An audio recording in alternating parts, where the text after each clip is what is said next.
आप सभी का स्वागत है। इंडिया पब्लिक खबर देख रहे हैं आप। मैं हूं आपके साथ गौरी वर्मा।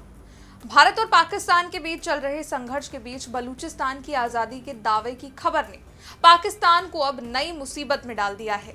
बलूचिस्तान के प्रख्यात लेखक और बलूच लोगों के अधिकारों और स्वायत्तता की लड़ाई लड़ने के अगुआ मीर यार बलूच ने सोशल मीडिया मंच एक्स पर अपनी कई पोस्टों के माध्यम से बलूचिस्तान की आजादी का दावा करते हुए विश्व के तमाम देशों और संयुक्त राष्ट्र संघ से आजादी की मान्यता देने, साथ ही बलूचिस्तान क्षेत्रों में संयुक्त राष्ट्र शांति सेना भेजने की मांग की है।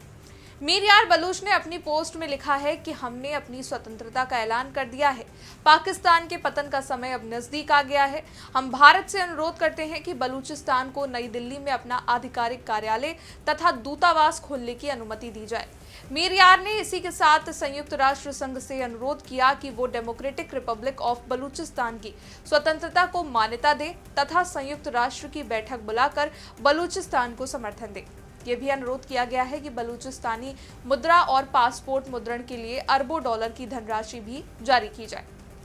मीर यार बलूच ने मामले की गंभीरता को देखते हुए संयुक्त राष्ट्र से मांग की है कि वो तत्काल संयुक्त राष्ट्र शांति मिशन भेजे और पाकिस्तानी सेना को तत्काल हटने का आदेश दे। उन्होंने कहा कि पाक की सेनाएं, अर्धसैनिक बल, ISI और प्रशासनिक अधिकारी और कर्मचारी बलूचिस्तान छोड़ दें। बलूच ने तो संयुक्त राष्ट्र से यहां तक अनुरोध किया है कि वो बलूचिस्तान क्षेत्रों में तैनात सभी सैनिक बल को अपनी हथियार और संपत्तियां यहीं छोड़कर जाने के लिए कहे। मीर यार ने अपनी भावी रणनीति का खुलासा करते हुए लिखा है कि देश में शीघ्र ही बलूचिस्तान सरकार का गठन किया जाएगा, जिसमें महिलाओं को भी स्थान दिया जाएगा। आजादी और सरकार के गठन के समय एक राजकीय सम्मान समारोह का आयोजन होगा, जिसमें मित्र और राष्ट्रों के राष्ट्राध्यक्ष को राष्ट्रीय परेड देखने, साथ ही आशीर्वाद देने के लिए आमंत्रित किया जाएगा। बलूच ने इस अवसर पर पाकिस्तान को भी ललकारा है। उन्होंने कहा कि ए ना पाकिस्तान, अगर तुम्हारे पास सेना है तो मेरे पास भी बलूच सेना है।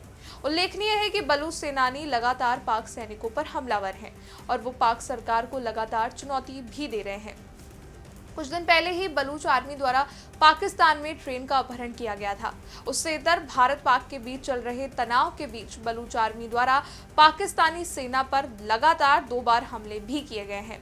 केट जिले में घात लगाकर किए गए हमले में पाक के कई सैनिक भी मारे गए थे और उसके 24 घंटे के अंदर 8 मई को किए गए रिमोट विस्फोट से सेना की एक गाड़ी को उड़ा दिया गया, जिसमें 10 पाकिस्तानी सैनिकों की मौत हो गई है। बलूच लिबरेशन आर्मी के कारण चर्चा में आए बलूचिस्तान के बारे में आम लोगों को कम ही जानकारी है। बलूचिस्तान पाकिस्तान का सबसे कम आबादी वाला प्रांत है, लेकिन क्षेत्रफल की दृष्टि से ये पाकिस्तान का सबसे बड़ा प्रांत है, जो 37 जिलों और 8 डिवीजन में विभाजित है। बलूचिस्तान की राजधानी क्वेटा है। पाकिस्तान 1947 से ही बलूचिस्तान का शोषण कर रहा है। विभाजन के वक्त भी कराए गए सर्वे के समय बलूचिस्तान के लोगों ने भारत और पाक दोनों के साथ रहने से इनकार कर दिया था। यद्यपि उस समय ये ब्रिटिश साम्राज्य का हिस्सा था। पाक ने सर्वे को दरकिनार करके उसी समय जबरन बलूचिस्तान को अपने साथ मिला लिया। दरअसल इसका मुख्य कारण बलूचिस्तान की खनिज संपदा है, जो पाकिस्तान की आय का बड़ा स्रोत है। 1947 के बाद से बलूच लोग अपनी आज़ादी और स्वायत्तता के लिए संघर्ष करते आ रहे हैं। खनिज संपदा के दोहन के बाद भी ये प्रांत सदैव से पाक सरकार की ओर से उपेक्षित और भेदभाव का शिकार रहा है। बलूचिस्तान में हिंदू आबादी भी है, लेकिन बहुत कम संख्या में।